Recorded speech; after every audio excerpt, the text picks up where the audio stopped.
People like to do good. They often do these things to reassure their hearts and, of course, to assist others. Some hope to counter things that they have done in the past through ignorance, and some hope to generate good patterns in their life and in the world around them, like the idea of storing treasure in heaven or building good karma. Some hope to find a better path ahead by doing good. Yet people work on the current problems and react to fix the issues of the past. This can provide relief, that's true, and can help the community to heal and become regenerated going forward. How much treasure in heaven would such works produce? Perhaps in our anonymous good deeds we could never really know, but in direct relationship to others, perhaps their voices or testimonies might recall how we have tried to help them. However, in this, there is of course a chance of misunderstanding. Rather, the whole movement of life going ahead into brilliance is our most noble reward, and one that we can share together. How much treasure in heaven could we produce if we were to avert a future calamity such as a major war through our conscious choices today? Just as those who lived before World War II could not imagine the atomic bomb, would another war produce an entirely new plot twist for the human family?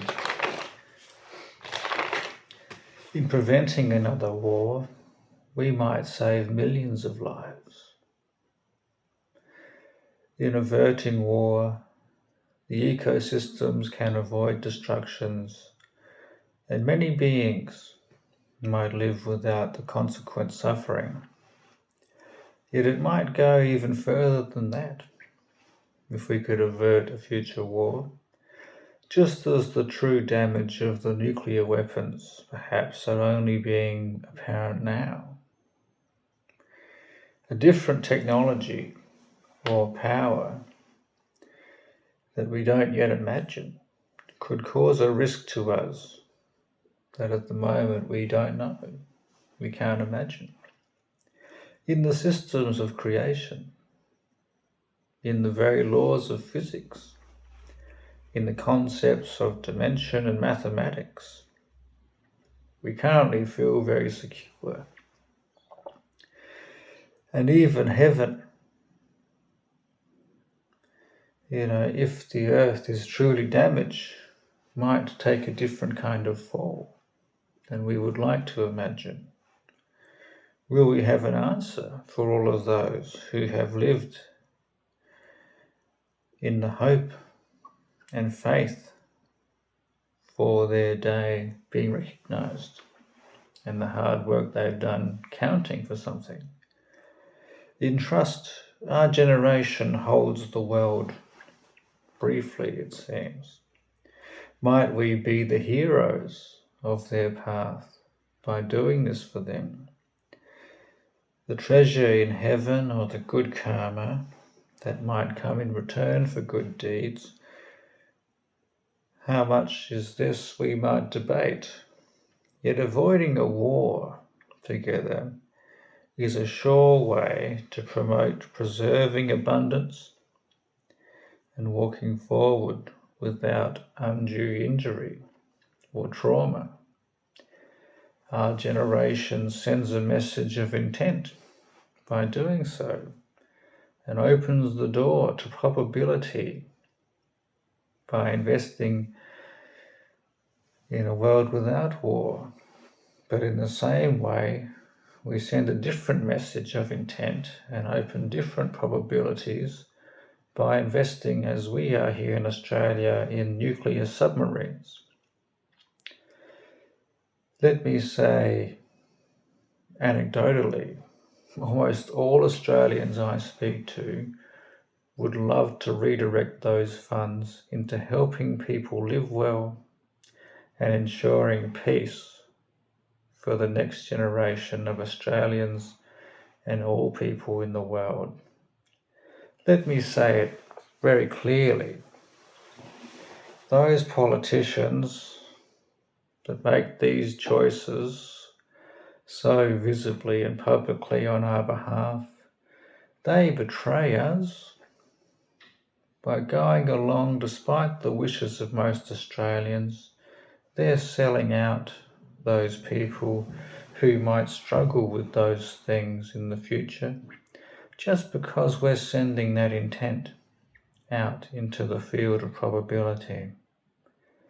This conscious selling out of our potential step into peace is also depriving us of a new dreaming and a new time away from such, you'd have to say, realistic concerns. As they continue to make decisions and push policies that distance us from a true era of new dreaming, I wonder if they might be benefiting from its removal from us. Are they stealing it from us and simply explaining us the Australian reality in its place? Our good works should be ours to claim and share. Our era of peace and inspiration should be ours to prolong and use to renew the world and to invigorate a new vision for all of humanity. Let the distaste that most people feel with their governing class be known. Please don't judge the average people based on their nonsense. For peace and prosperity, we live in our daily lives here.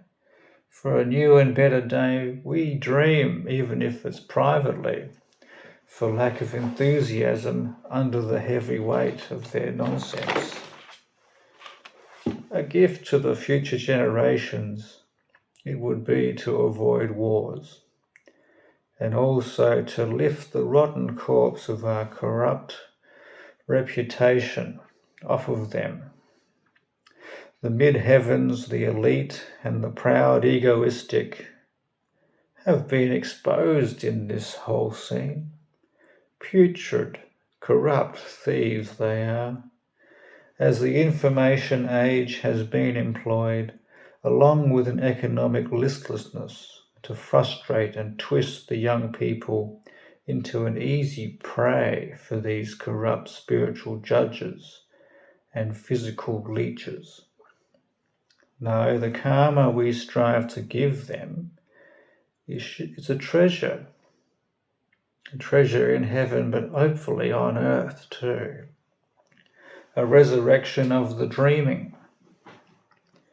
Beyond the dark threats of stolen promises and AI-produced historic excuses, without war, without psychological and cultural poisoning, perhaps we will finally have a world fit where others can judge us accurately and not by these who stand so dishonestly in our behalf. Today, people are victims of a great setup, it seems, and a corrupt energy harvesting scam. Where the scammers reside and hide their treasure, I don't know exactly. But these dreams that we have together seem to be swallowed up by wolves in sheep's clothing, and they are meant to offer no resistance, no questions can be asked, and no doubt can be believed. That sick future that they have built for us in their minds, under a judgment not fairly applied to us, is at risk if the good people are seen clearly here. This proposal to transform our path by avoiding war, showing the kind of experiment run upon us, and redefining the true reputation of Australian people, separate from the ruling class, can do more perhaps in enriching the treasure and the karma for future generations than is convenient for this substitute wannabe heaven. In their advantage over us, we see now clearly why also they have moved to discredit, divide, and dishonour us. They are depending on a kind of sacrifice that defines where their foundations can rest in relation to our place and time. In relativity, they speak of peace and love, yet really they fear it. Their lies have come to defend their actions against us and against us claiming such. Their outrage at being seen for just the biggest Satan has infuriated them, and they have been desperate to hide it. Into captivity they aim to keep us, as our reputation they destroy now, in the past, and by whatever fiction they can make to be adopted by a future time to completely disregard what's occurred here. If they see me, let them deny it, but rather they seem to beg me to give up on the whole situation, give up on a new cycle, and just submit, just bow down again. Don't worry about what they're going to do with it. Their efforts to paint this horrific picture of us is in the cause of a recent strife in our world, it seems. The false god of our faith has tried to take out the feet of the true light and cover up their reasoning and actions. Will all of Australians pay that price so that an ancient world can have their abundance, or a future time can be wealthy while we have nothing? Will the future never know us, perhaps, so a tyrant can abuse us and play in our face and claim that we are the villains and blame the victims all the while? Be cautioned, other nations, other future places, or other places in whatever space you may reside, in this type of path, who is next? As the resources, if they get thirsty or hungry again, will they repeat it for you? The future spaces, free of these things, contain our souls perhaps in different incarnations. These terrorists of a substitute outcome have hoped to delete the path between here and there for their own selfish means. So many have given their time and energy on a false impression. Wouldn't they abandon it if they could do this and move more clearly? If our generation set out to end all wars, do you think it's possible? Take a moment when you're free to think about it. If you were to start trying today to end all wars, how far do you think you'd be able to get? I sense in you a great skepticism, and that is the response I've got from anyone I've mentioned this to, a dismissiveness and a skepticism. Yet I challenge you to take it just one step further. If you think this is a serious thing, if you think avoiding war is worth discussing for those future generations that we claim to love so much and care about so much, in preventing war, if it's so hard and impossible and dismissive, what is it that's in the way? That is perhaps the can of worms we could start to have a look at. If we really saw it for what it was, what's stopping us from blocking all the wars from happening? That is a good way to think about it. That structure, that complete fabricated nonsense excuse that sits between us and that goal, if we give it some meditation, is very revealing about who's at play here and what they want. It also reveals the kind of spirits and systems that we have foolishly allowed to sit in positions of prominence above our societies and within our belief systems and within our worldview. A great war, some it seems are counting on, as a big short on our entire movement. Into the past they have invested upon a sacrifice of the universe that we know. They are depending. Have they cultivated for themselves perhaps a very slim margin where they might go a bit further and organise themselves? We're not allowed to ask really. If we do, it might be called blasphemy or heresy. To hide their corruption, lies, and the technology that they have stolen off of all of our labour to hold over us this power and this system as if they were gods. Karma and the treasures in heaven may be beside the point if this is what we are relying on to make them exist. Rather, we may be in a fight for survival against the kind of machine that another possesses to bully us and threaten us into submission or punishment.